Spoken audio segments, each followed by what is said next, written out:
And I think that is it. Hello, good evening, and welcome. I am Samuel Trapp. This is Damn Radio, and the show you are listening to is my show. It is International Flavor. Glad to be here. I'm happy to have you. Hope everyone is listening. Happy first show of the week on Damn Radio. See, you don't get to be first to many things in this life, but I get to be first on Sunday. I'm actually liking that. I was jacking around playing with. I started another little channel for a family channel. We have 100 kids and that's not an exaggeration. We have 100 kids in the Trap family that are, descendant from my parents, and so basically, my mom and dad had 12 kids, and uh, each one of those 12 kids had some strange. My mom knows the exact number. I got no idea. So my mom's got something like in the neighborhood of 65 grandchildren, some ungodly, crazy number. And that's not even counting, uh, I don't know how to put it, like kids that are also somebody married someone that already had two kids that aren't technically grandkids, but you count them all, and there's even more. So it's who knows the number. My mom could tell you off the top of her head, and then there's um, great grandkids for her. There's like 90 something of them. So I'm not kidding that there are 100 something, and people that are associated with that are the remnants of my mom and dad. Because they couldn't stay out of the sack, apparently, there are people everywhere with the last name of Trap. And I don't mean that in any bad way. My parents are very good people. My father was a very good man. But I would be happy to speak with anyone on any topic. If in my family is listening, 573 746 8020 is the call in number. And I would like to hear anyone that's got anything entertaining to say. The second thing is I started to tell you I did about, I don't know, a couple, 3 hours ago on my video platform. I did a video show and I broadcast it on All Things Trap. And what I'm trying to do is get traps to tell stories because there are so many stories out there. I still want my mother to just call in and start telling, trap stories. Nothing bad about me, of course, because I was the only angel of all 12. Everyone else in the family, boy, they had problems. They were evil doers. And me, I was, pure as the driven snow. I was always the best child, never caused any trouble anywhere at any time. But perhaps, maybe that wasn't always the case. Maybe I don't know, had a dirty diaper once when I was a very young baby, but I'm certain that as I got older, I was absolutely no trouble at all, and probably the easiest in my family. And so I don't think anyone would dispute that in my family, that I was definitely the most pure and, never did anything wrong, that kind of thing. If there's anyone that wishes to dispute, they can. But I thought it would be fun again because I got in a bit of a storytelling mode the other night, and I've been doing quite a bit of research on some things that I've been putting together. And I wanted to tell you a little bit about there's allegedly, by the way, before we get to any news, Trump and Putin are supposed to have a phone call as early as tomorrow. And I'm very interested in seeing that. And I can tell you that Russia is not going to bend. And we'll get into that a little bit later. But nothing so serious on a Sunday night because I thought I wanted to tell you about stories. Now, anyone who's been in the Army, anybody that has been in the Army knows that most of us have heard the uh, saying, hurry up and wait. If you've been in the Army, you definitely know what hurry up and wait means. Okay. So hurry up and wait means, okay, everybody, we have to be on a train and have the train all loaded and on the rail station, and everybody in the division has to be ready to move out. The entire rail train, 2 trains headed across the country, and these 2 trains are going to the National Training Center from Fort Hood, Texas, and are going to the National Training Center in Fort Irwin, California. And that train is departing at 9 o'clock in the morning. Those are the orders from the general of the division, the commander of the division of whatever it is, 20,000 soldiers, let's call it, the 20,000 soldiers. And I have no idea what the numbers are. I'm just saying that, of the 2nd Armored Division. So what does he do? He tells the command sergeant major, and the command sergeant major of the division says, all right, well, here's what we're going to do. We want everybody to be prepared. So I'm going to say that at 8:30, I want a complete layout. I want it from every single sergeant major of every single unit below me, every battalion, every brigade, every single one is going to report to me no later than 8:30 that they have people prepared. And then each of the brigade people says, well, every regiment under me or every battalion under me is going to report to me at 8 o'clock. Those are going to report to 8. And then the battalion goes, well, every company, there's 7 companies. I don't want them any to be late. So they're going to report at 7:30. And each company says every platoon is going to report to me at 7. And every platoon says, well, every squad is going to report to me at 6:30. And so by the time you get done, you, the lowly soldier on the bottom of the old proverbial totem pole, has to be there by 5 in the morning. Standing there with your wiener in your hand, all ready to load onto a train that isn't going to be there. It isn't even going to arrive in 90 times out of 100. The damn train don't show up until 9:30. And so you're sitting around with your thumb up your butt doing nothing for 4.5 hours. So you hurry up to get there at 5 in the morning, and then you wait. And that's how it works. Okay.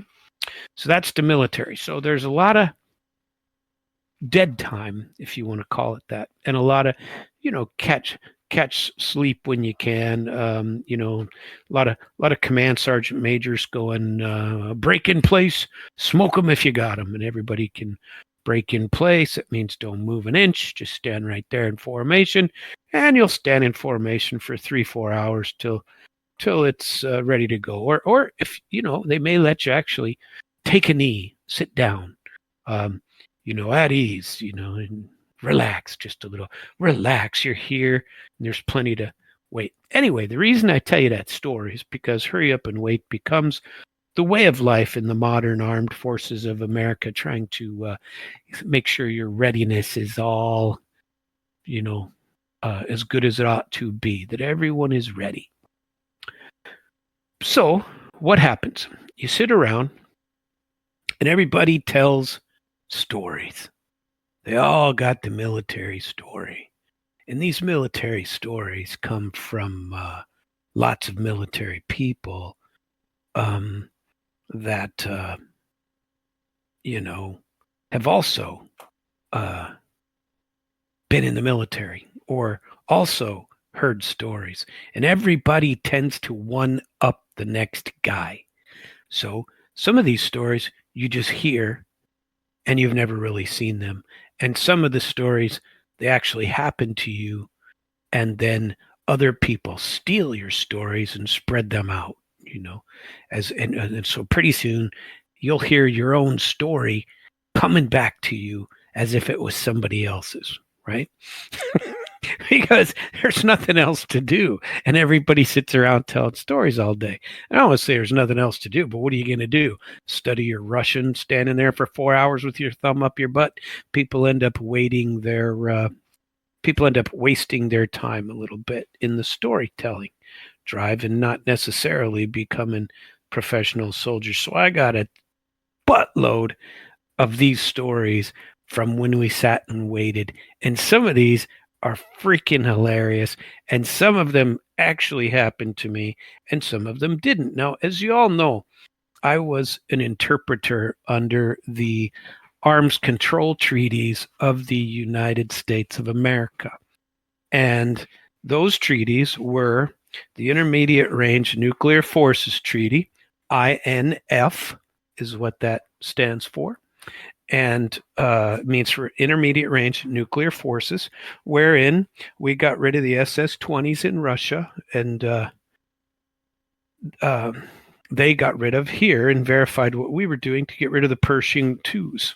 And we got rid of the Pershing missiles, which were nuclear capable, and but intermediate range, going back and forth. We were doing good things for the world and getting rid of some of them.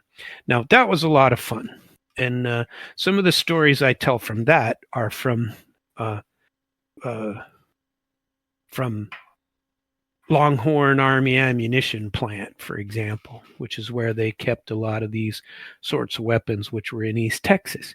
And then later, I became an interpreter for the Nuclear Threshold Test Ban Treaty, and that was underground nuclear testing, and we were supposed to protect from, make sure non-proliferation was a big deal, and that people didn't, people that we didn't want to have nuclear weapons were getting weapons. Well, that's a what do you call it? A plus or minus story that I could tell you about some of those things. I'm not sure that I believe in what we're doing worldwide in that regard right now, but I don't want to get into that. I'm just storytelling here for a little bit.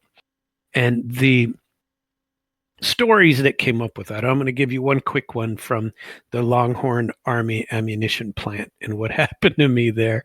So it was one of my first trips, one of my very first trips, actually interpreting, like being the guy, right? And usually what we would do would be to have a primary interpreter for the mission, and he would be subject to he would work for the commander, and the commander was usually a lieutenant colonel, maybe a full bird, maybe a colonel, and every once in a while a major, right? Well, I had a major, and he was a Marine major, and he was new also. He'd never done it before. And now I had done some interpreting, and I'd done some running around, but I was pretty new in the formal diplomatic corps interpreting. And so basically what would happen is you'd go to Longhorn Ammunition Plant in outside of Tyler, Texas, somewhere, East Texas, and you had flown into Dallas Fort Worth. You'd come out, and there were these cheesy hotels they stayed at forever, and people had been going back and forth to that place for a good long time. And the trip was going to take you, call it 10 days, and you'd be there for 10 days, and every day you would crush several of the huge bodies, that the big round tubes that held the nuclear warhead inside of it. And then you would blow up these Zrivchatki that would explode. Detonators. The detonators, you would explode them and get rid of them. So you had to get rid of the body of the SS-20. You had to get rid of the warheads, and the warheads, the main portion of that was they would get rid of the elements, the nuclear elements, in one way, and then they'd crush the shell, and then they would get rid of the detonating devices. And you would do this for 15, 20, in the period of 10 days. Then they would mark them all off on their little sheet, and everybody would get together. And then at the end of it, there would be a joint kind of opportunity for good press. The television station would come out from Dallas and they'd want to, oh, gee, here we got some interpreters and we got some people getting rid of stuff under the INF Treaty at the end. And so this is my first time at one of these, doing all the formal stuff. And I had been there a bunch and I had watched everybody else do these formals, but it's my first formal. And nobody ever came to these things. Sometimes a local TV, every once in a while TV, but most of the time it was like newspaper, radio. They might record you, but it was no big deal. So all kinds of new things going on that day. Me as the new face for the commander. The commander was new, and he had never done anything remotely like it. He was completely brand new, and he was a Marine. We used to make fun of Marines anyway. They didn't belong there. They're not. They're the ones who whoa, and that's all. That's the only word they know. They're really gung ho, but they share their brains around. When God was passing out brains, they thought he said trains and said, boy, don't give me a really fast one. Don't give me that. I don't think I could handle it. And anyway, those are just stupid jokes. But and long and the short of it is, this story is way too long. I'm getting too far into it. But the long and the short of it is, this guy and I were there, and at the very last minute, a TV crew came in. So we didn't know a TV crew was coming in. But for some reason, up shows a TV crew from Dallas television somewhere. And this major's going, well, who's that? I was like, well, it looks like a TV station. And we were in the back room getting ready. And all the Russian scientists and military that were there inspecting our facilities were in the front row. Up on the table, on the dais, were me and the major. And then next to us were the colonel or general or whoever the Russians sent on his side and his interpreter. Okay. And so basically, in a formal arrangement like this, I was supposed to interpret into Russian, which is stupid, and we changed this. We changed it after at my suggestion when we were doing the nuclear threshold test ban treaty, because in formal scenarios, you're much better off interpreting into your own language, right? And let the other interpreter interpret into his language. But at this time, the rules required us to interpret into Russian, not listen to Russian and then interpret into English. We had to do it that way, into the Russian part. And so before this meeting occurred, I told the major, he was back there in the back. He goes, man, I haven't done this before. What do I have to do? You're an interpreter. What do I have to do? So, well, the basics are this. I said, this is not simultaneous translation. I can't do that. Nobody can. They can, but those people are usually native Russian speakers that listen in one ear and can talk out the other, out of their mouth, and I can't do that. We only do, and for the purpose of the treaties, we weren't doing that. We would talk, give me 3-4 sentences, say what you're going to say, then stop, allow me to translate, and go on. I said, that's part number one. Part number two, no jokes, no puns, no funny starting stories, nothing like that, because they just don't translate. And if you say something, there's nothing to, for them to understand, and they're not going to get it. First of all, they're going to expect me to be telling something and not a joke. So no jokes, and 2-3 sentences and shut up and let me translate. So we're sitting at a table. There are the front. They can't see your legs because there's a tablecloth hanging down, so they don't see the underside. Where your legs are. That's important for where we get in the story. So the story goes on. We're waiting for them to come in, and there's the guys in the back. There was this gay Air Force sergeant. He was funny as hell, and he was in the back, and he was. I wish I could remember his name because he was a funny guy, and we like to, we were always shooting the shit and telling the stories, and he had buttloads of them, and he had been there a couple years. Me and the major were pretty new. I had been there about 4 or 5 months, and the major had been there about 2 weeks. And so we're up on the dais. Show starts. Major stands up, and he wants to get all flowery in the very beginning, and it's his job to talk about it. It's our show. He's going to get up and talk about all the things we've accomplished in this 10 days. And so he gets up. What does he do? He starts with a joke. And, he starts with this damn joke. And I'm like, you got to be kidding me. And he starts with a joke. I don't remember the joke. It was something idiotic anyway. And then on top of that, he doesn't stop talking. He doesn't stop. And that he never did get, but he starts with a joke. And fortunately for me, this gay sergeant, and I don't know whether it was, and I only say that, I don't know why that it's important that he's gay. It's not. He was just a hilarious guy, and I liked working with him, and I didn't care. But the only thing I can't remember his name, but I remember him as the gay sergeant. I used to give him crap all the time.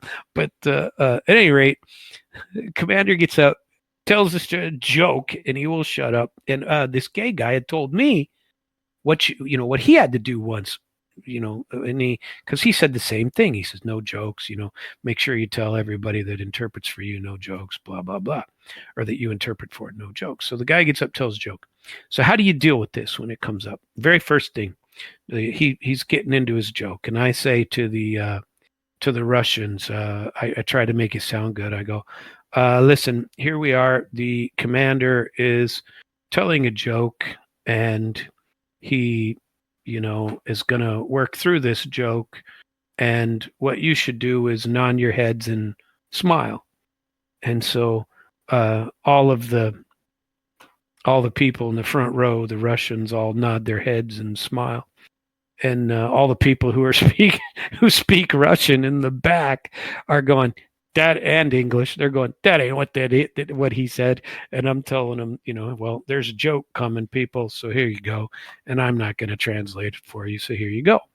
And then he tells a little bit more of the joke. And I said, so he's working up to the punchline here, and you should all kind of smile. And then they do. And then at the very end, he finishes up with his joke. And I go, okay, that was the punchline. It's a general applause is required here, smile and laugh. And so all of them, oh, and they clap, and they, oh, and they laugh. And they just, it was rather entertaining for them, you see. And they could do something like this. Yeah, see, I found my little golf clap there. And so they would do that. Well, okay, as soon as he's done with his joke, okay, we hadn't had any problems. Well, now he's going to get into what all we accomplished in the previous week. And so he's talking about what we did, and he goes on and on and on, and he I'm like, geez, come on, and I'm looking at him. He ain't looking at me. He's lecturing all the people in the front row and telling them all the great things we've done. And he goes on for a minute and a half, 2 minutes. He just keeps on. Finally, I whack him in the leg under the table. And he looks at me and then turns back and keeps on talking. So I whack him again.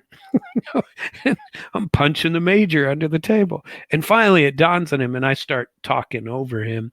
And the interpretation was so horrible. It was like, I don't know what he said. I don't remember what he said. So I just made some crap up. Here we are. We've been here 10 days, and we got, very glad that everyone could be here, and very glad that nobody died, and very glad that we got rid of 10, 11 warheads, and everything's going according to the treaty, blah, blah, blah. complete crap, and it was a horrible translation.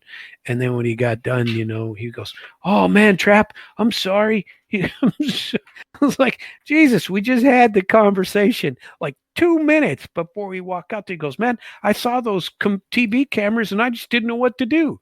He goes, "I wanted it to sound good." I said, "Well, it sounded horrible, just so you know. Terrible stuff." So that's story number one. Okay. And geez, that's a terrible translation story. The other one, there's several humorous, oh geez, hilarious things that happened to me while I was escorting. So basically, as an escort, you end up living with these Russian people that come over, and you live with them for 12 hours a day, basically. And then another couple of interpreters take over, and they live with them 12 hours at night, right? They're available at night. And, you drive we usually had two 15-passenger vans, and it'd be me and an interpreter, or me and a team leader, a major, or a lieutenant colonel. And in the other van would be the same thing. So you had one interpreter from the Russian side, one interpreter from the American side, so that they could not assist each other, but make sure that the entire story was getting back and forth to them, and to both sides, that everybody was working on the same information. Now, when this started, it was still this was the early 90s, okay? By the time I finally got to this level. And this treaty had been going on for a couple, 3 years at this point, and but nothing seriously long. And we were all still in Washington, D.C. is where I did most of this. They would fly into either Washington Dulles, or they would fly into San Francisco. And we had a agency building in San Francisco and an agency building in Washington, D.C. And so we had the eastern half of the United States, and they had the western. And so we would go to all the military complexes on the east, and the people on the other side go the ones on the west. And so ours, a lot of Martin Marietta, a lot of stuff like that on the East Coast. And then, but when you were blowing stuff up, it was mostly going to Tyler, Texas, and we would go there. But we spent a lot of time dragging these people around to their embassy in Washington, D.C. in a minivan, or going shopping, or taking them to dinner. And we had to provide them one meal a day, and then they had the right to cook, or they would tell us they wanted to go somewhere, and we had to go pick them up and take them somewhere. And one of the things they liked to do was shop. When they came over now remember, the 90s in Russia were just a horror story. Even before the collapse, but post-collapse Soviet Union, it was atrocious. It was a horror story. But they didn't believe, they just didn't believe it when they would come over. These scientists didn't believe it. Military people certainly didn't believe it, that we weren't experiencing trouble just like they were. They didn't understand our culture or anything like that. And so when they came over, they would want to go to very popular. Now, there weren't a lot of Walmarts in the early 90s. Walmart wasn't a thing yet, but Kmart sure was. And they had heard of their Kmarts. Trust me on that. And they wanted to go to Kmart. And I'd say, well, there's a Kmart, right down the street from the hotel. There were still, 50 of them in Washington, D.C., right? And they'd say, well, we can go down there and, I'll pick you up in 20 minutes and we'll take you there. We can get there in 10 minutes, and then you can do your shopping. How many people are going? Oh, everybody's going to go, and they're going to, do some shopping for their wives and children and whatnot. And then, we're going to be prepared to get back to the airport. And then they would throw in the monkey wrench, okay, back then. and one of them would go, yeah, but we don't want that Kmart that is 2 blocks away. We want this Kmart. And they'd point on the map and say, there's a Kmart right over here. I'd say, well, why do you want that one? I said, that's just, you can get the same thing at this Kmart that you can get at that Kmart. And no, we want this one in specific. It has to be this Kmart. And I'd press for a little bit, but most time I wouldn't, because I knew what they were doing.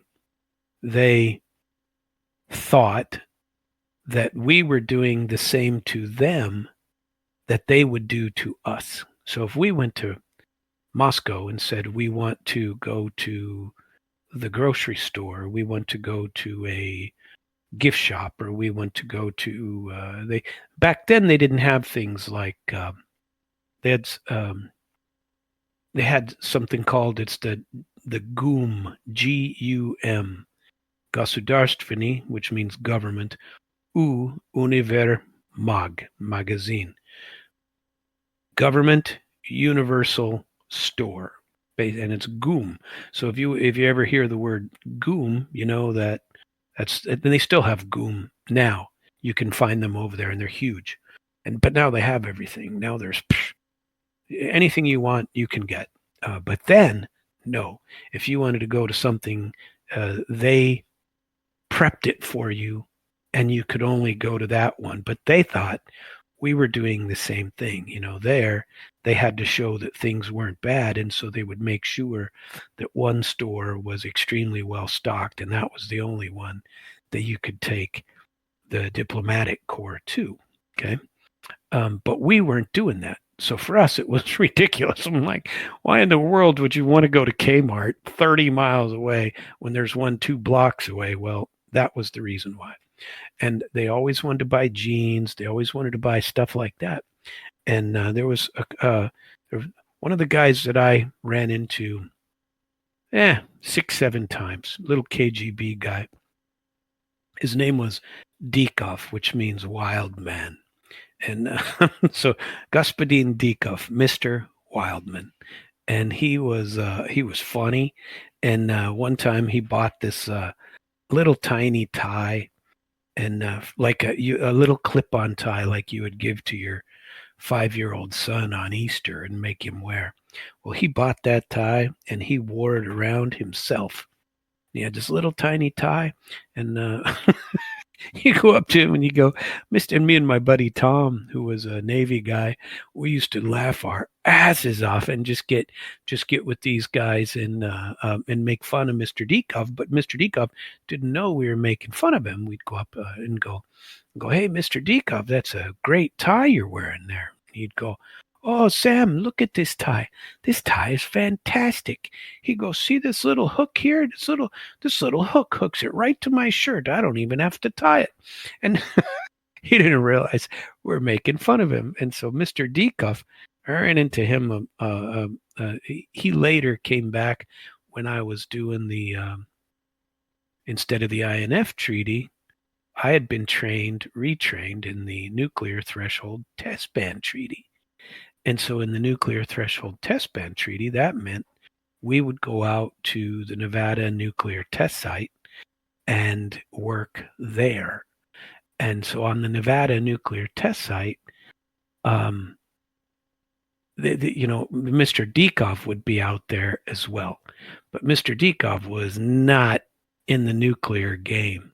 We didn't have any clue what the heck he was doing out there.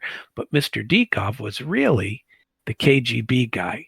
He was a pretty powerful dude, right? And so he very well known, and he came out there, and Mr. Dikov, one of the funniest stories of my entire time has to do with Mr. Dikov. And so we spent, those Russians were at the nuclear test site probably a total of, I don't know, 6, 8 months. And we, as the interpreters and the escorts and all of that would spend a week in Washington, D.C., and then a week in Vegas, or a week in the Nevada nuclear test site, which is about 100 miles outside of Vegas, by the whorehouses out in Pahrump. So you're not far from there. You're maybe 8-10 miles from the whorehouses.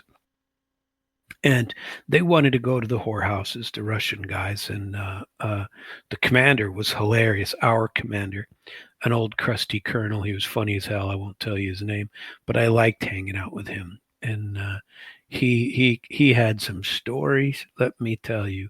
And he was a good guy to work with. And he had been in the army for 30 years at that time. And he still knew how to have fun. And he was a good commander, and he was good at what he was doing. And he would tell us to take these. Me and my buddy took him to the whorehouse.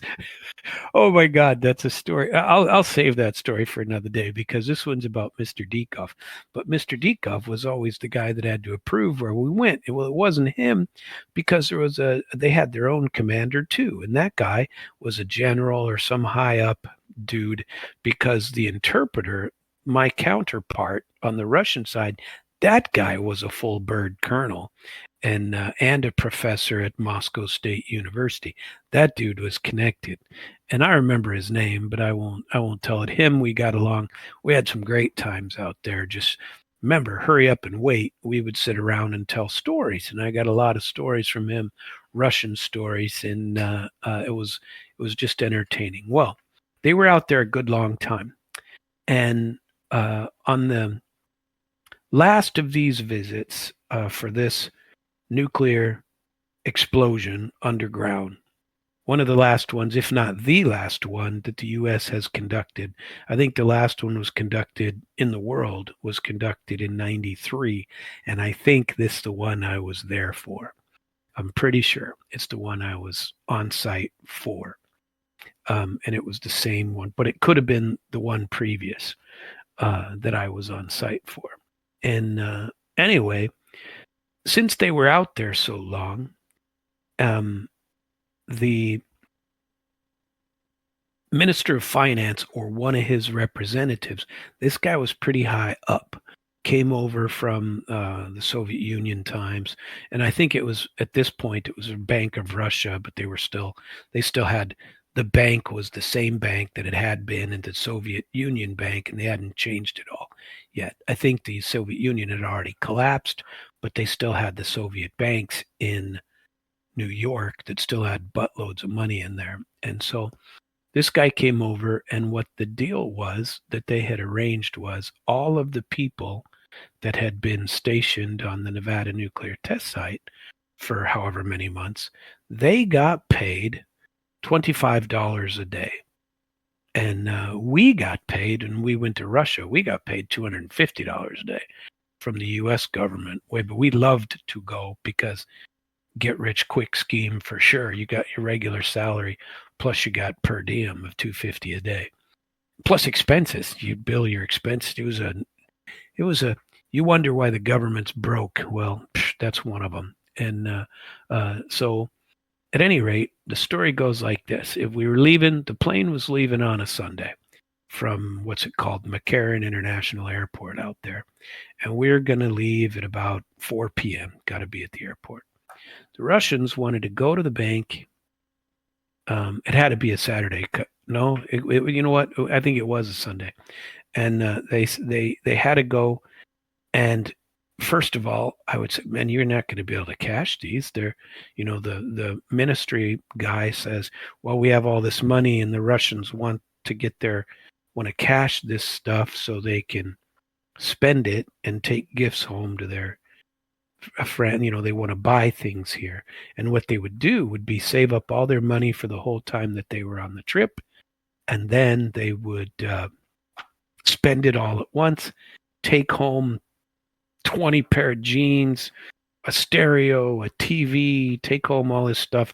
And then when they took it home, they would resell these things and make a bunch of money off them, because none of this stuff existed in the U.S.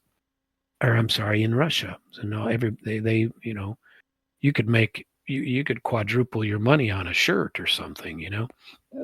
And so that's exactly what they were doing. But we were in a quandary because, you know, no banks are open, and all this guy had was a buttload of $50 traveler's checks from the Soviet bank. And I'm like, man, and the colonel goes, well, Trap, you know, you figure it out. You take them. We had a big bus, and we get down to, and we had this genius idea that we would go into one of the casinos. And we didn't want to go into one downtown because they'd be too packed. We thought we could go into one before we got into town, but a big one on the west end of Vegas and outside of the hustle and bustle where everybody was for a Sunday brunch or something. So the genius plan we had was, why don't we take them to brunch? They were still doing all you can eat back in those days, and they'd have these huge buffets with fantastic food, and we could take the Russians to a breakfast that we would pay for anyway, and the breakfast was nothing, you know, like $6 a head or something crazy like that, and then we'd figure out how to get the casino to cash all these travelers checks, and it was, call it, I mean, $25 a day for each person for 4 months. I mean, let's call it $4,000 a person, right? 4 to 5,000 a person, and there were 18 of them, 16, 18 of them, and so it was a lot of money.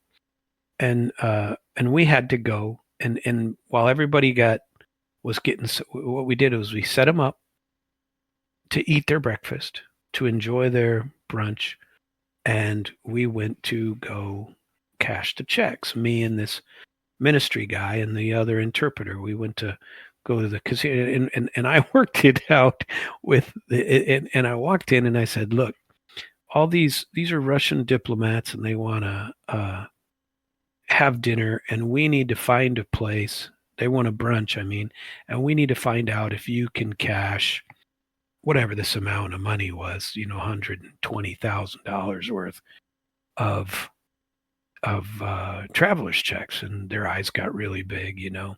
Oh, sure, we can cash those. It's, you know, we'll have to verify at the bank. I said, well, you can verify. This is guys from the ministry of that bank. You know, government bank, government money.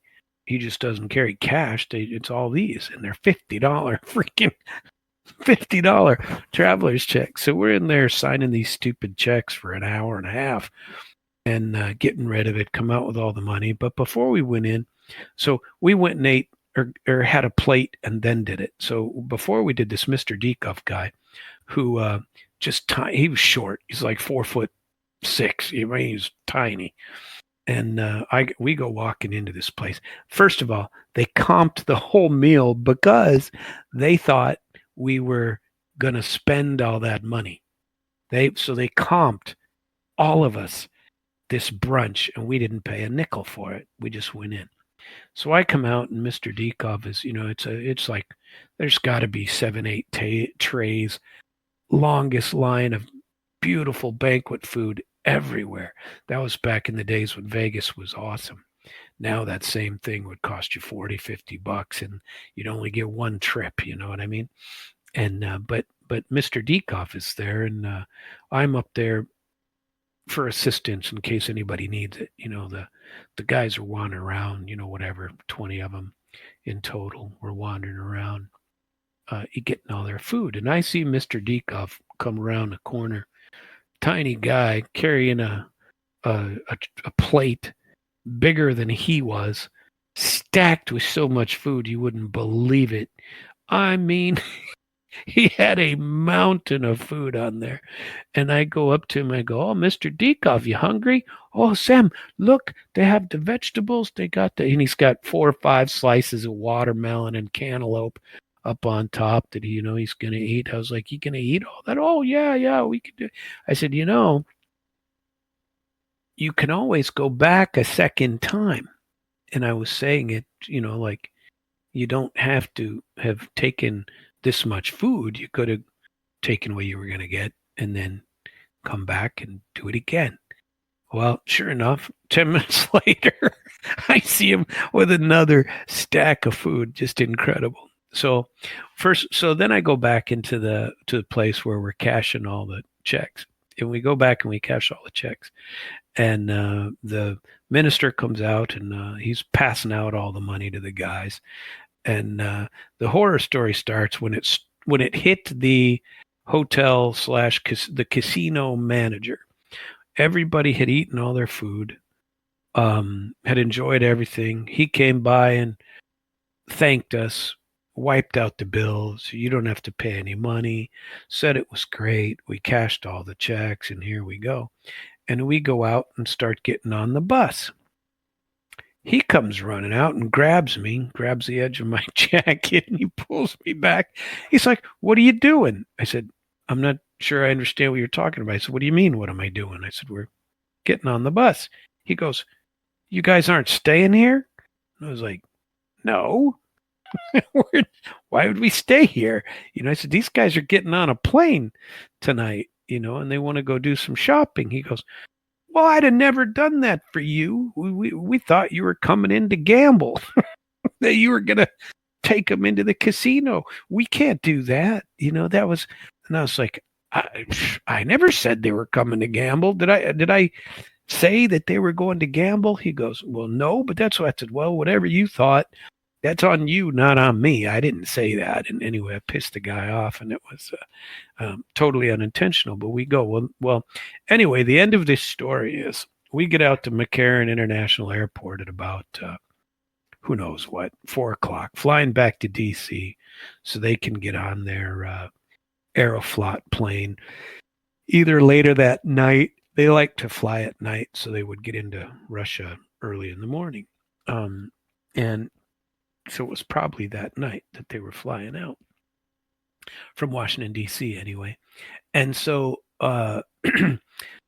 we get to McCarran International Airport, and I'm doing the intake for these guys to get on the plane. And everybody has to go through the checks of the what do you call it? The X-ray scanning, and everybody has to go through that. And there goes Mr. Dikoff, and he's going through. And Mr. Dikoff's got a couple of several bags, and a couple of those paper bags that you would go shopping that have paper handles across the top. They're pretty sturdy, but he's got a couple of those, and they are going through the X-ray machine. And when they go through the X-ray machine and they're coming out the other side, one of them tips over, and it tips over, and all this fruit and food comes tumbling out on the conveyor belt, and Mr. Dikoff is just frantically picking it up, and he's losing all his food. And you can't take food anyway, but oh geez, he was a diplomat, and so they made an exception and let him take it. But he's picking it up off the thing. There are pieces of watermelon, piece of cantaloupe floating around in there, and that guy was a nut, but he was funny. There were so many good stories about those guys. That same guy in Kmart one day was telling me about his it's where I learned the word in Russian for pantyhose, that I didn't know the word for pantyhose. And just so you know, hell, I'll never forget now. It's kolgotki, and kolgotki are women's pantyhose and nylons, whatever you want to call them. And so he was trying to buy these pantyhose, and he was trying to tell me the size of his wife and the size of his daughter to buy them. And it was a hilarious story, and it's more of a visual story than the other. "Oh, she's about this big," and he'd move his hands back and forth telling how big his wife was, and apparently she was living large. And so we bought him some these pantyhose. The brand name was Big Mama pantyhose, and he was happy when we found those. And funny story that they told. Um, well, when we took there's and all the funny stories aren't necessarily uh, about the Russians because we as interpreters and army people and navy and air force worked uh, like I said every other week out there, and we became pretty good friends out there. And there was a couple of FBI people out there with us, and I would give the name, but I don't want him to ever hear it that I've given it and have him come back and kill me. But have him come back and use the weapons of government against me. Hell, he probably runs the FBI by now. But they're from Brighton Beach, and Brighton Beach has a big New York has a big Russian population there. And I actually considered, and he got me in contact with someone back then that I probably could have been an FBI dude in Brighton Beach, with in Russian. Well, he didn't speak any Russian. He was just, they didn't have very many. The only FBI person that came that spoke Russian was a woman. And this woman was a Russian family. She'd been in America for 15, 20 years. And at the Nevada nuclear test site, they had all these Motel 6 style rooms, is where we lived. And these were, all ground level, crappy little hotel room sorts of places. And everybody had their own, you didn't have to share a room or anything. And everybody got their own room. And there was a swimming pool. And the swimming pool was, standard Motel 6 style swimming pool. But the Nevada nuclear test site was built in the 50s. And so everything that they had was 50s style stuff, right? And so the Russians like to go swimming. And the Russian men wear Russian swimsuits, which is basically Speedo underwear. And they would go swimming in those. I started wearing Speedo around that time every once in a while. And I'm not comfortable in them, but, I started wearing them just because everybody else was. And thought, you know what? Maybe I'll try that. It's probably more comfortable to swim in Speedo than it is in the other. That's why swimmers do it, right? So, at any rate, doesn't matter. And the only woman at the entire place, except every once in a while, there was a girl that would come in from the San Francisco side on the who was in the army, and she was really funny and a lot of fun too. And but usually there's all these Russian men without wives and one FBI woman who, my age at the time, I was probably 28, 29, maybe not quite 30, under 30. And she had to have been 45, call it, maybe even 50. Not unattractive, but built like a pear. And just real skinny on the top, and then whoa, you got this big old booty and then skinny little legs. And all these Russian guys. Mr. Dikov had come up to me and just, he's beside himself. He did, she's so beautiful. She's beautiful. And I'm like, oh yeah, she's very attractive. I didn't find her attractive at all, but I would, for Mr. Dikov. But he wasn't alone. All of them were sniffing all over her, and she was loving every second of the attention she got. And they would just, oh, geez, I don't know. I can't look at her. My wife wouldn't like it, And I was like, well, then don't look at her.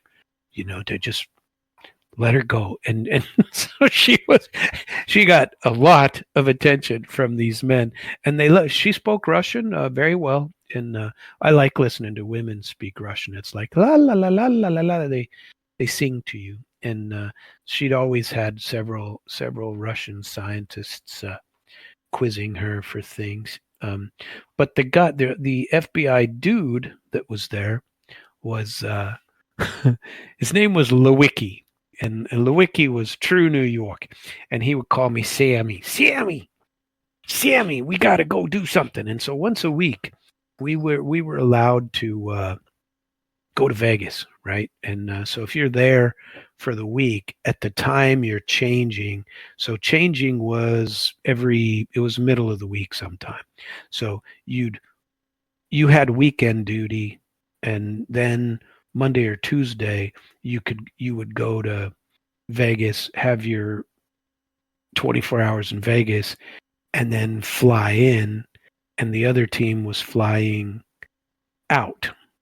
So you were flying in, they were flying out, or vice versa. And so I'd always get stuck with Lewicki. Lewicki was crazy, man. Okay, and he always wanted to go out. Sammy, we got to go out and find some pizza, Sammy. Sammy, we gotta go chase some women. We gotta go do what we. And he was always running. And Lewicki could not handle his alcohol. No way, no how. And maybe you know people like this. Okay, well, I didn't know that many, and I knew people who like to drink, but most of the people who like to drink didn't have the problem of I don't want to say relieving themselves, because that's not what he was doing. He would have to use the toilet, call it that, and I tell you what, this particular time, that there was a Navy guy and another FBI dude flying in from DC. We met them, had dinner with them, went out somewhere, and the next morning, because we briefed them and on what was going on at the site, you had dinner, brief them, debriefing us, and there was meetings that went on every single time. And so you had to debrief and brief. Everybody had to know what the hell was going on with everything. And then you could go out for a little bit. And Lewicki would spend his day drinking. He'd spend his night drinking. And all of a sudden, middle of the night, and this happened so many times, this guy there would be shit all over the entire bathroom. And because Lewicki was drunk, and he go, man, I'm sorry, Sammy. I just get in there and clean it up at least, Oh no, I'll get that in the morning, Sammy. And so there's old Lewicki just tearing the place up. Well, one time we happened to be in San Diego. And in San Diego, I loved San Diego. San Diego was a pretty cool place. And we went to a place called Balboa Park. And then there were some places for going out and having dinner and whatnot. And again, it was me and this idiot Lewicki. And so we went out clubbing. We happened to be able to go clubbing that night. And we went out and were dancing. Lewicki was 7, 8 years, 10 years older than me. And pretty cool guy, unmarried, hadn't done, I was married and I was, a good kid. It wasn't doing anything, but we went out dancing. And there was this little girl that I was dancing with was, oh my God, she was true California hottie, right? And Lewicki's going, Sammy, that chick is hot. It's like, yeah, oh yeah, we're gonna take her home, Lewicki. There's a good plan. It's like, Lewicki, she ain't going anywhere with me or with you. She just dancing with me, it's kind of an entertainment thing. And, what are we going to do, right? And, but Lewicki, would always want to talk about that. So he comes running out. I'm dancing with this girl. I finally got up the nerve to go and at least hang out with her and say hi, say hello, whatever. And, we're just going to have a couple of drinks and get the hell out. And Lewicki comes running up, Sammy, we got to go, Sammy. We got to go. I said, what do we got to go for? Jeez, I just stepped in. Look at this girl. And he's like, yeah, she is very, very pretty, but we got to go, Sammy. We got to go. And I said, why do we have to go, Lewicki? And he goes, I got no drawers on. I said, what? I said, oh, Lewicki, not again. And he goes, I got no drawers, Sammy. I got no drawers. And so we left, and I go into the what you call it, the bathroom in San Diego, and there's Lewicki. His drawers are thrown in the corner of the bathroom, covered in nastiness, and I go outside. And I was like, man, I mean, nothing was going to happen anyway, but still, it was, you don't often get to say, "Ooh, that was one old smoking hottie," and she really was, she looked like a little tiny movie star, and it's a funny story from the Lewicki side. And him and his drawers, Sammy, my drawers. I got no drawers on, Sammy. We we gotta go. And so him and his drawers and me and Lewicki, we that was a fun trip though. We had a good time, and we often had a good time. I got to tell you one more story, and this is well before, and this will be the last one for the night, and then I'll get on to a little bit more serious topics. I was stationed at Defense Language Institute. Now I went to Defense Language Institute twice. I went there 1 year for the basic Russian course. And that was a lot of fun. 1 year, learned Russian quite well. Well, before I became a treaty interpreter, I went back for another year to go to the treaty interpreter course, specifically for the INF treaty, Intermediate Range Nuclear Forces. We did a little bit of studying in START 1 and START 2, but most of it was INF at that point. And later I went to Germany and got follow-on training for the Nuclear Threshold Test Ban Treaty. Went to the NATO School of Russian over there. And that was pretty cool. But there we were, and when I was in Defense Language Institute the second time, I was a platoon sergeant in charge of 60 kids that had been there, like me. They were there for basic course.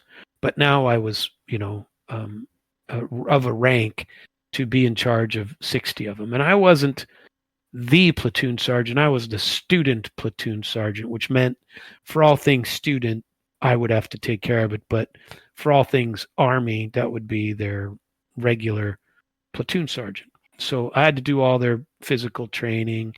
And if BS came up, so Defense Language Institute is like a college campus. Huge dormitories. They didn't call them barracks because they weren't barracks. They were dormitories, college dorms, very nice. I lived in a house off post anyway because I was married and lived over there. But all of the soldiers and airmen and Navy guys had to live in these places. So the Army had this Russian, and every one of mine was Russian speaking, coming back for Russian basic school. And so I had 60 of them. The entire third floor was mine, and a tiny chunk of the second floor, which is the only floor that girls could be on. And I had the coolest platoon sergeant who actually was in the same basic Russian course as me a number of years earlier, and he had come back to DLI, was stationed there to be a platoon sergeant for 2-3 years. And I was just there for school again. So he wasn't there for school. He was there to be in charge of these guys. And so he was my boss. And but he and I had been in school together before, so I knew him pretty well. And he was hilarious. And I liked that guy. His Russian wasn't any good, but so what? He was a good guy.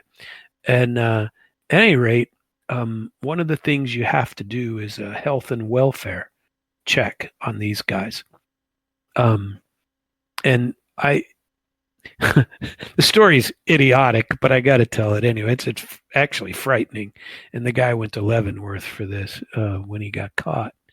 But back then, in those days, if you remember the don't ask, don't tell policy. So basically, if they found that you were gay, if they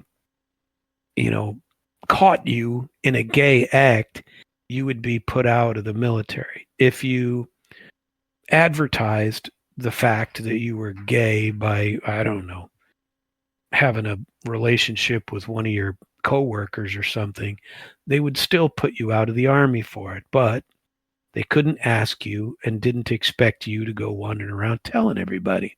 So that's why the policy was called "Don't Ask, Don't Tell." Basically, it doesn't matter as long as you keep it out of the workplace. And so I knew quite a few gay people, that served and served well. That Air Force guy that I was telling you about earlier. I knew he was gay, but he didn't bother me to know that there was a gay guy in the military. It didn't bother me. But in the barracks, there was a kid, and I had been informed by this hilarious boss of mine that we had a kid who was probably going to be put out of the military because he was gay. And I was like, that kid? I don't think he's gay. He go, no, he's gay. He every time he goes to the doctor is checking him out, and he's gay. There's no doubt. That his he's experienced gay love, and and I was like, man, that's something's wrong with that. And but the kid, as he was being put out, I knew about it. My boss knew about it. Our first sergeant knew about it, and the commander knew about it, and that's it. And the doctor. So we're the only people that know. Well, they have these things called health and welfare inspections.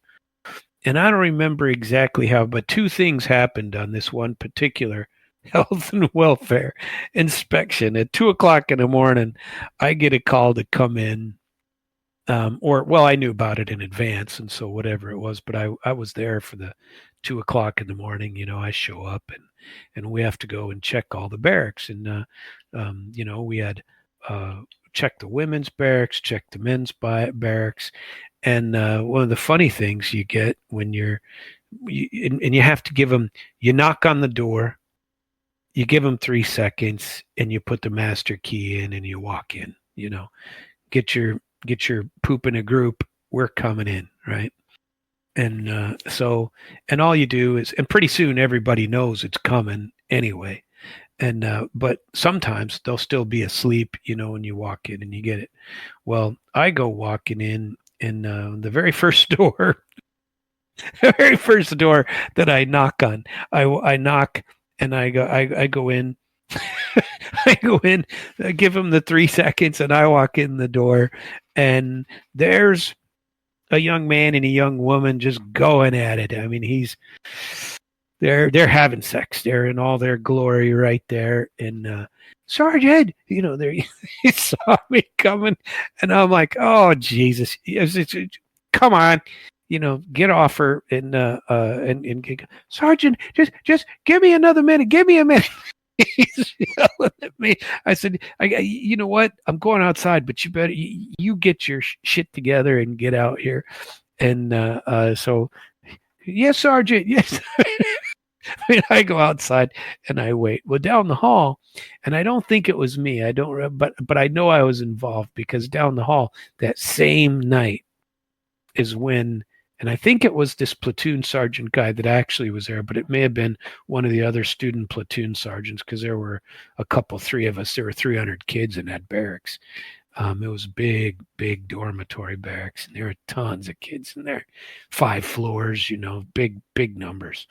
And so somebody called us down to the other floor, and it was the kid who was being out processed because he was gay. Well, in his buddy's wall locker. So everybody in a barracks, you get these wall lockers. They're about 2 feet deep, 7 feet tall. You put, your boots up on top. You can hang all your uniforms, and it's like a little mini closet. And down below there are drawers, to put your stuff in, and everybody can put stuff in and lock it up. In his buddy's wall locker, or his roommates. Well, he sure as hell wasn't his buddy. In his roommate's wall locker, they found a bottle of ether and a bunch of rags. Come to find out, his roommate was ethering him in his sleep and having sex with him. That dude went to Leavenworth, and the other guy ended up in all kinds of counseling. And I don't know what happened to him. I think he finally exited the military. He couldn't take, all the people knowing what was going on. They tried to make it as best they could for him, but I mean, what are you going to do? And the people like that dude ought to have been fried. And but they're always military stories, and you can sit around and tell all those stories. One of them, I remember one. No more stories. That's it. We're going to get to a little bit of news today. If you want, there was a good story, kind of a and this was from Thailand. I was just cruising around checking out some stuff, and if you get a chance, look for this video because it's pretty comical. It's so in Thailand they were holding races, and I can't play it for you. It won't make any sense at all because there's no real words to it, and it's not in English anyway. And so, but the story when you read the story was and I just paraphrased it. It was pretty funny. He's an 8-year-old Thai boy, and what they were doing in the town is called Chiang Mai. It's Thailand, and there's still some of the old golden temples that are there, and there was lots in the background. And there's an 8-year-old boy trying to do a race, and so he signed up to do a race. 94% of the population there in Thailand is Buddhist, and so they're very family oriented, and it's there's same stuff that we have here, and kids, parents, all that.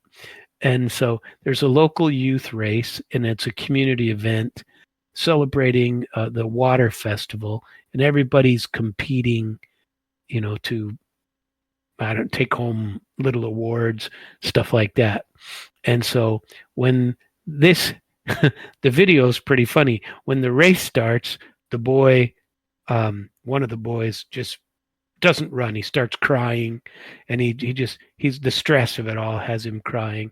And he sees his mom in the stands, and he sees his mom, and he wants to run to his mother. And he starts running to his mother. His mom keeps walking down the edge of where she's going. She's got like some food in her hands, and she keeps walking away. And the kid keeps running to his mom, and he runs so fast that he passes everybody up and ends up winning the race. I mean, it's pretty damn comical if you see it. And so, I mean, lots of good kid stories, everywhere. And I remember my kids, when you would take them out, I had two of the most hilarious ones were young Sam Jr. is just freaking funny as hell and always has been. And that kid had a habit when he was just completely innocent, but completely nuts. This kid is a lunatic. He's just nuts, but he was funny as hell. And he didn't, not a bad bone in his body. He didn't mean anything to anybody. And so his problem was, he would go up, and I'd get calls from him at school, things he had done at school. Like one day he pulled the trampoline out, those little round trampolines, little girl jumping up and down on it, and he pulled it out from under. And he goes, "Yeah, but it was my turn. I told her it was my turn, and she kept jumping." I'm like, "Yeah, but Sam, you can't just pull it out from under her and she flops on the floor. You'll break her leg." "Yeah, but it was my turn." And so I'd get calls like that from Sam. But the funniest thing that this kid did, he loves soccer. He liked playing soccer. And but in the middle of the soccer game, he'd run up, maybe 5 years old, 6 years old, something just really young. And he'd get so excited, and he was in such a happy mood. He'd run to the other side of the field and grab some kid and kiss him. He'd just take him, and he was masked. He wasn't even masked. He was just some weird bandit that would run around. And I was like, "Sam, you can't just run around and kiss people. Well, why not?" "But I like him." I was like, "You like him?" And he goes, He goes, well, no, he's fun. I was like, do you like girls? Well, yeah. He kissed girls too. He didn't have a problem with that. But he go, but Dad, there weren't any girls. I was just having fun. And then later he got into where he would punch boys in the privates, and he would just go up, and I was like, Sam, you can't do that. And no matter how much you'd tell him, he was having fun, and he really did think it was innocent. But you know what finally stopped him? Somebody did it to him, did it back to him. And finally, that was no longer a problem. So there are the Sam stories of where we go. And, that I think that's it for stories today. I've wasted my whole show telling you stories, and I wanted to tell you a little bit of news today as well, because there are plenty of news about, oh goodness, even the Russians are reporting about the tornadoes that have killed a bunch of people. And they have video on it too. In St. Louis. I hope everything is going well over there. All of you know that I'm in Florida, but even the Russians are reporting on this. First front page of Russian World News says a series of tornadoes killed dozens of people and killed many more across multiple states over the weekend. Extreme weather swept through beginning Friday. At least 29 people in Kentucky, Missouri, Virginia, and Indiana. Deaths from severe weather have now risen to 19, with the addition of one adult female in Russell County, said Kentucky Governor Beshear. On Sunday, he added 3 people injured in the storm are still in critical condition. Videos and aftermath show streets reduced to rubble, some houses destroyed down to the foundation. 7 people killed in Missouri, 2 in Virginia, 1 in Indiana. The disaster is one of the worst storms St. Louis ever faced, said Mayor Kara Spencer on Saturday. 5 of Missouri's fatalities occurred in St. Louis. Massive weather system made up of supercells, highly organized, long-living thunderstorms capable of producing strong winds, severe damage. Around Friday, the supercells generated tornadoes over Missouri, Illinois, Indiana, and Kentucky. As many as 26 tornadoes touched down, mostly affecting Kentucky and Indiana. Parts of the U.S. are still reeling from outbreak of tornadoes last month, with 107 total. Well, I'm sorry to hear that. I really haven't been paying attention. And, well, that's terrible. Let's see. Here's another one for you. Maria Zakharova is awesome. I like listening to her. I think she's the foreign ministry spokeswoman in Russia. Don't listen to NATO, she tells Ukraine. Kiev would have a better chance of resolving the conflict with Russia if it resists malignant NATO influences impeding peace efforts, said Maria Zakharova. Zakharova responded to remarks by Ukrainian Foreign Minister Andrei Sybiga about the results in Istanbul, which were the first direct negotiations between Kiev and Moscow since 2022. Talks resulted in Russia and Ukraine agreeing to a major prisoner swap, when, in my view, not much else besides that occurred. I heard a lot about it, and I don't know, maybe I'll tell you some more about it tomorrow when we can talk about it. I want to do something a little lighter today.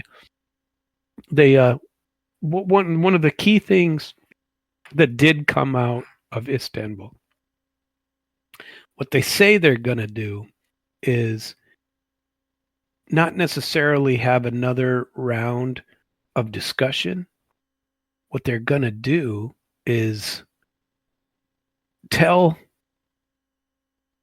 the other side, they're going to put together for the other side, and frankly, it's something they should already know. They're going to put together how they see the conflict ending and present it to each other, right? And I still have listened to, so many different opinions on this topic, and my opinion is still identical to what it was before. The And Maria Zakharova is one who said something about this the other day because she, what do you call it, said the exact same thing that Peskov said, and exact same thing that Lavrov said. And in fact, she clarified it because one of the people, either Rubio or Zelensky or Sabiga from Ukraine, said that, oh, the Russians say, if you're not careful, if you don't do something and resolve this sooner rather than later, instead of 4 territories that we're taking from you, 4 oblasts, we're going to take 5. And Maria Zakharova says that isn't what was said. We told them it won't be 5, it'll be 8 if you're not careful. And I've already seen maps showing the 8. It would be Nikolaeva, which is above Odessa. It would be Odessa. It would be Kharkov, and it would be Sumy, and maybe even Dnipropetrovsk. There could be 5 more. They could take 9. And I said ages ago that they might go to the all the way to the Dnieper River and probably do something in Odessa. But the Russians are winning, people. They're winning, and there isn't much anyone can do about it. So here's what what Sabiga said. If we put aside all the Russian nonsense, pseudo-historical statements, provocations, and so on, the bottom line is this: we managed to agree on the return of 1,000 of our people. These are 1,000 happy families. Even for this reason alone, all this made sense, said Zabiga. All this, Zakharova said, referring to the talks, was proposed by Russia, by our president, and implemented by a delegation authorized by the head of state, which Zelensky mocked for a day. She also noted that, if all insults are put aside, Sabiga essentially acknowledged that the Russian propositions have started to make sense.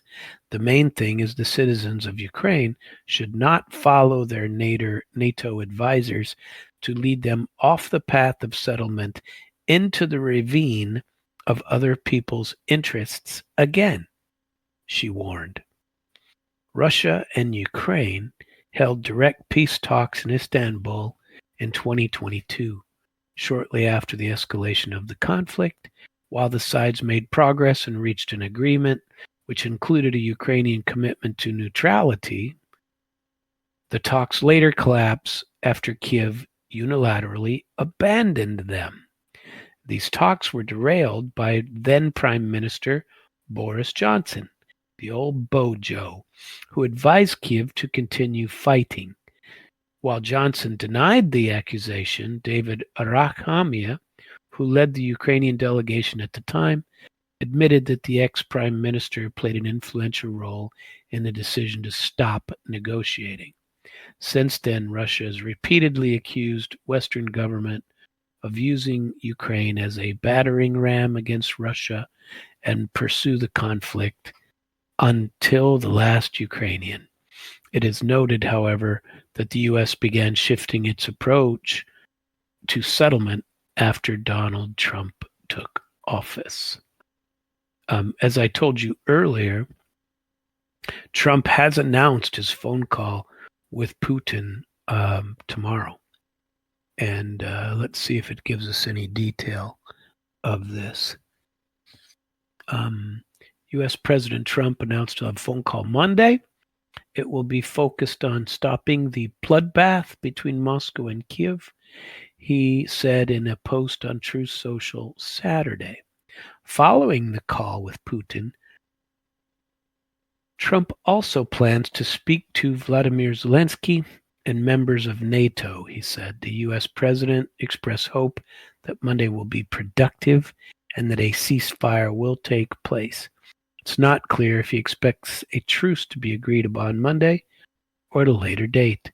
Spokesman for the Kremlin, Dmitry Peskov, confirmed to TASS that Moscow is making preparations for the call, but he didn't provide any further detail. Russian and Ukrainian delegations talked for 2 hours in Istanbul in their first direct negotiations in 3 years. They agreed to a major prisoner exchange, 1,000 from each side, decided to continue contact once each party prepares a detailed ceasefire plan and presents it to the other side. Early on Saturday, Russian Foreign Minister Sergei Lavrov discussed the results of the Istanbul talks in a phone call with Marco Rubio, which was initiated by the Americans. Rubio welcomed the agreement reached by Russia and Ukraine and reaffirmed Washington's readiness to contribute to the peace process. Lavrov has hailed the positive role the U.S. played in bringing Kyiv to the table and expressed Moscow's readiness to work with Washington on resolving the conflict. Speaking to Fox on Friday, Trump expressed optimism. I have a very good relationship with Putin. I think we will make a deal. We have to get together, and I think we'll probably schedule it. Early on Friday, he said he's ready to meet with Putin as soon as we can set it up. If there's any more details about what Rubio has said here, let's see. They shared their assessment of the talks. The conversation took place Saturday. United States committed to achieving long-lasting end to the Russia-Ukraine war, according to the U.S. website, and Lavrov praising the positive role America plays. Lavrov and Rubio discussed other international issues as well as Russia-U.S. bilateral contact. So there's plenty going on. Hopefully we'll make some progress in this war. This bloodbath will be over. As I told you the other day, Istanbul Talks 2.0 are a great chance for Zelensky to accept reality. And so far he hasn't. Despite Ukraine and the EU's worst efforts at sabotage, the Istanbul talks, which are the first direct Russian-Ukrainian talks in 3 years, have now taken place. Hopefully they'll continue. I really think it would be worthwhile, for them to keep coming. Something has to happen because, but you can't just remember all the lies that are being told over here. Your people like Lindsey Graham and who else? There was one that I listened to the other day, and I can't remember his name. Another senator, basically telling the same old lies. And I heard a report about this, about how the neocon element is still pumping BS into Trump about Putin and about anything else. There is zero evidence that Putin wants to take over Eastern Europe, that Putin wants to steamroll over the Baltic states, Latvia, Lithuania, Estonia, that he wants to roll into Poland, that and all of these things have been lies for the entire time they've been spouted out. And he didn't even want to go into Kiev and into Ukraine. But he had valid points of what he was talking about. And so we need to keep our eye on this and still keep our eye on the ball. And hopefully this will end sooner rather than later. And we will hopefully not see so many people continue to be killed off in this horror story of a manner. I want to tell you that I appreciate you all showing up for the show. Tomorrow we have our Damn Radio. If you go to damnradio.com, /schedule. Shield Maidens of Missouri is on tomorrow morning, 11. JR's at 2.